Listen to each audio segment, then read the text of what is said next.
महाराष्ट्र में सरकार बनाने के लिए हलचल तेज। बीजेपी ने 2 पर्यवेक्षक तय किए, विजय रूपानी और निर्मला सीतारमण को जिम्मेदारी। महाराष्ट्र में 4 दिसंबर को बीजेपी विधायक दल की बैठक, सीएम के नाम का ऐलान। महाराष्ट्र ऑब्जर्वर विजय रूपानी ने कहा, सभी विधायकों से रायशुमारी कर हाईकमान को सौंपेंगे रिपोर्ट, उसके बाद नाम तय। बीजेपी नेता सुधीर मुनगंटीवार की सीएम के तौर पर देवेंद्र फडणवीस के नाम पर मुहर लगाई, कहा विधायक दल की बैठक में उनके नाम का ऐलान। सुधीर मुनगंटीवार ने एकनाथ शिंदे की नाराजगी की खबरों को खारिज किया, कहा वो सरकार का हिस्सा होंगे, शिंदे को पूरा सम्मान रखा जाएगा। अजीत गुट के विधायक सुनील शेलके को मंत्री बनाने की मांग, पुणे में समर्थकों ने पोस्टर लगाए। महाराष्ट्र सीएम के नाम में हो रही देरी पर बोले राहुल नार्वेकर, कहा राज्य को मजबूत सरकार मिले इसलिए सोच विचार हो रहा है। एनसीपी नेता सूरज चौहान का दावा, शरद गुट के कई नेताओं ने अजीत पवार से मुलाकात की। नागपुर दक्षिण के कांग्रेस उम्मीदवार गिरीश पांडव ने चुनाव आयोग में भरे 3 लाख रुपए 7 मतदान केंद्रों की मतगणना की जांच की अर्जी दी। दिल्ली नोएडा के बीच सफर करने वालों के लिए राहत, नोएडा ग्रेटर नोएडा एक्सप्रेसवे से हटने को तैयार हुए किसान। इसी हफ्ते प्रमुख सचिव से किसानों की बात कराएगा प्रशासन। फिलहाल अम्बेडकर पार्क के भीतर धरना देंगे किसान। किसानों के प्रोटेस्ट को लेकर राकेश टिकैत का बयान, कहा किसानों से किए गए वादे नहीं हुए पूरे, इसलिए किसान कर रहे हैं आंदोलन। यूपी के किसानों के दिल्ली कूच के चलते बॉर्डर पर लगा रहा भारी जाम, किसानों ने बैरिकेडिंग तोड़ नोएडा एक्सप्रेसवे को किया था बंद। अपनी मांगों को लेकर प्रदर्शन कर रहे थे किसान। किसानों के दिल्ली कूच पर बोले केंद्रीय मंत्री चिराग पासवान, सरकार किसानों की बात सुनने के लिए तैयार है, बातचीत का रास्ता सरकार ने खोल रखा है। भारत बांग्लादेश बॉर्डर पर बढ़ाई गई सुरक्षा, हिंदुओं पर अत्याचार के खिलाफ भारत में लोगों ने जाहिर की नाराजगी। बांग्लादेश में हिंदुओं पर जुल्म के खिलाफ बंगाल में प्रदर्शन, नॉर्थ 24 परगना में शुभेंदु अधिकारी की अगुवाई में हिंदू संगठनों ने प्रोटेस्ट किया। प्रदर्शन के दौरान बीजेपी के नेता भी रहे मौजूद। बीजेपी नेता शुभेंदु अधिकारी ने कहा, बांग्लादेश में हिंदुओं पर अत्याचार होना चाहिए बंद, जिहादियों पर एक्शन ले सरकार। बांग्लादेश में हिंदुओं पर अत्याचार के खिलाफ लोगों में आक्रोश, मुंबई में से हिंदू का पोस्टर लेकर सड़क पर उतरे लोग। मुंबई में प्रदर्शन कर लोगों ने यूनुस सरकार के खिलाफ की नारेबाजी। प्रोटेस्ट के दौरान हिंदुओं ने हनुमान चालीसा भी पढ़ी। जम्मू में डोगरा फ्रंट के कार्यकर्ताओं ने भी प्रदर्शन किया, हिंदुओं पर अत्याचार को लेकर यूनुस सरकार के खिलाफ जमकर नारेबाजी की। दिल्ली में वीएचपी और बजरंग दल का प्रदर्शन, बांग्लादेश में हिंदुओं के खिलाफ हो रही हिंसा को लेकर विरोध प्रदर्शन। ढाका में महिला पत्रकार को कट्टरपंथियों ने बंधक बनाया, पत्रकार मुन्नी साहा को रो एजेंट बताकर उपद्रवी ले गए। जुमे की नमाज के बाद कट्टरपंथियों का हमला और बढ़ा। लखनऊ में कांग्रेस दफ्तर के बाहर भारी पुलिस बल तैनात, संभल जाने वाले कांग्रेस के डेलीगेशन को लखनऊ में रोका गया। संभल हिंसा पर सियासत तेज, कांग्रेस का प्रतिनिधिमंडल संभल जाने पर अड़ा, पुलिस ने रोका। बीच सड़क पर ही कार्यकर्ताओं के साथ धरने पर बैठे यूपी कांग्रेस अध्यक्ष अजय राय। कुछ कार्यकर्ताओं को पुलिस ने हिरासत में लिया। अजय राय बोले, गांधीवादी तरीके से भी हमें जाने नहीं दिया जा रहा। संभल हिंसा पर जारी सियासी संग्राम, पाबंदी के बावजूद कांग्रेस का प्रतिनिधिमंडल संभल कूच करने पर अड़ा। यूपी कांग्रेस अध्यक्ष अजय राय को यूपी पुलिस ने थमाया नोटिस। कांग्रेस प्रतिनिधिमंडल के संभल दौरे पर बोले deputy CM Brajesh Pathak, UP में कांग्रेस की दाल गलने वाली नहीं है। संभल हिंसा की निष्पक्ष जांच चल रही है, किसी को भी कानून तोड़ने की इजाजत नहीं है। अजय राय को संभल दौरा स्थगित करने के नोटिस पर बोले एसपी नेता राम गोपाल यादव, बीजेपी किसी को भी वहां जाने नहीं देना चाहती। जो लोग पाप करते हैं वो हमेशा उसे छुपाने की कोशिश करते हैं। मालेगांव की रैली में ओवैसी ने पीएम मोदी और आरएसएस पर निशाना साधा, कहा सबको गड्ढा खोदने के काम में लगाया है, मैं मस्जिद बचाने के लिए 1000 बार मरने के लिए भी तैयार हूं। संभल सांसद जियाउर रहमान का यूपी सरकार से सवाल, लोगों को रोककर सरकार आखिर क्या छिपाना चाहती है।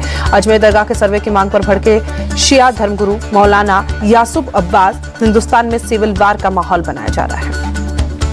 संभल हिंसा को लेकर अलीगढ़ मुस्लिम यूनिवर्सिटी में प्रोटेस्ट, छात्रों ने लगाए हम एक हों के नारे, राष्ट्रपति के नाम एक ज्ञापन प्रॉक्टर को सौंपा। संसद शीतकालीन सत्र के 5वें दिन भी लोकसभा में विपक्ष का हंगामा, अडानी और संभल मुद्दे पर काटा जमकर बवाल। लोकसभा और राज्यसभा की कार्यवाही कल सुबह 11 बजे तक के लिए स्थगित, विपक्षी सांसदों के हंगामे के चलते सदन की कार्यवाही स्थगित। संसद में विपक्ष के हंगामे पर बोले केंद्रीय मंत्री रामदास आठवले, विपक्षी दलों का ये रवैया ठीक नहीं है, रोज हंगामा करना और काम को रोकना लोकतंत्र के खिलाफ है। कांग्रेस सांसद प्रियंका गांधी ने लोकसभा स्पीकर ओम बिरला से मुलाकात की, नई मुद्दों पर बात हुई। संसद में गतिरोध खत्म होने के आसार, स्पीकर के साथ विपक्षी सांसदों की मीटिंग, सदन में विपक्ष ने हंगामा न करने का दिया भरोसा। लोकसभा अध्यक्ष ने की सर्वदलीय बैठक, 13 और 14 दिसंबर को संविधान के मुद्दे पर चर्चा का फैसला। सदन परिसर में कांग्रेस अध्यक्ष खड़गे के दफ्तर में इंडी गठबंधन की सांसदों की बैठक, राहुल गांधी भी मौजूद, कई मुद्दों पर चर्चा। संघ प्रमुख मोहन भागवत के जनसंख्या वाले बयान पर जेडीयू ने जताई आपत्ति, प्रवक्ता नीरज कुमार बोले जनसंख्या विस्फोट देश की बड़ी समस्या। फैजाबाद से सपा सांसद अवधेश प्रसाद का टैग, कहा विपक्ष की आवाज दबाने के लिए बीजेपी ने अड़ियल रुख अपनाया है। शिवसेना युवती सांसद प्रियंका चतुर्वेदी बोली, विपक्ष हर मुद्दे पर चर्चा चाहता है, लेकिन अडानी का नाम आते ही सदन स्थगित कर दिया जाता है। दिल्ली में पीएम मोदी से मिले असम के सीएम हिमंता बिस्वा शर्मा, राज्य से जुड़े कई मुद्दों पर चर्चा की। पश्चिम बंगाल की सीएम ममता बनर्जी का आरोप, कहा विपक्षी दलों ने वक्फ बिल के लिए बनाई जेपीसी का बहिष्कार किया क्योंकि उन्हें बोलने न दिया गया।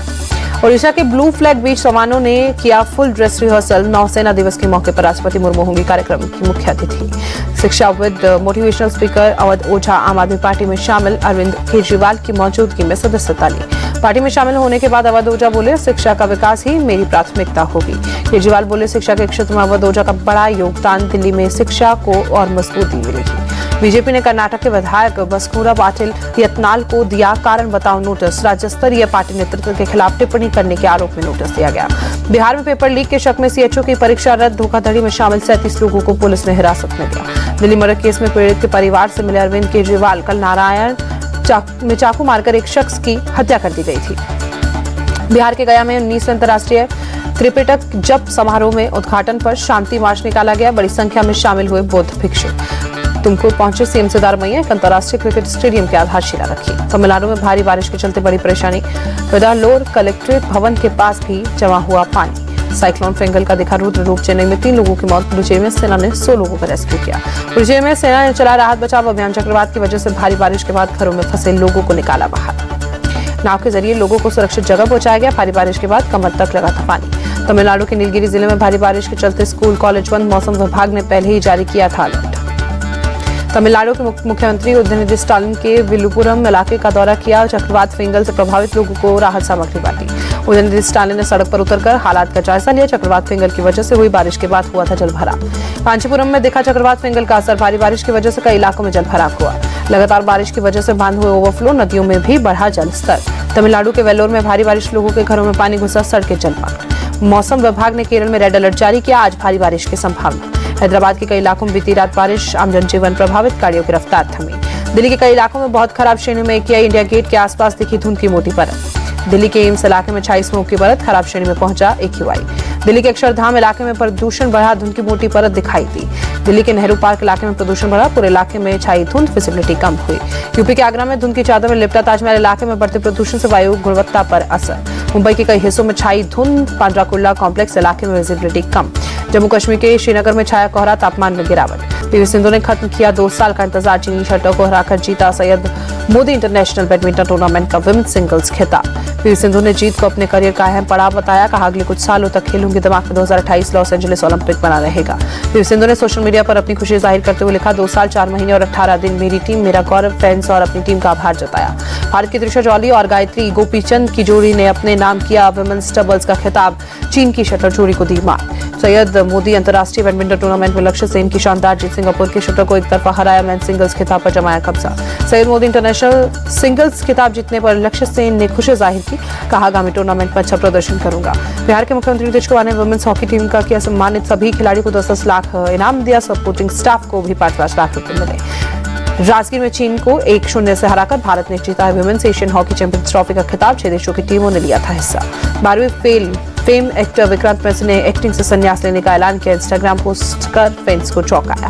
विक्रांत मैसी ने कहा, अब अपने आपको संभालने और घर वापस जाने का समय आ गया है। 2025 में हम एक दूसरे से आखिरी बार मिलेंगे। उज्जैन में बाबा महाकाल के दरबार पहुंचे अभिनेता सोनू सूद। मंदिर में दर्शन कर आशीर्वाद दिए।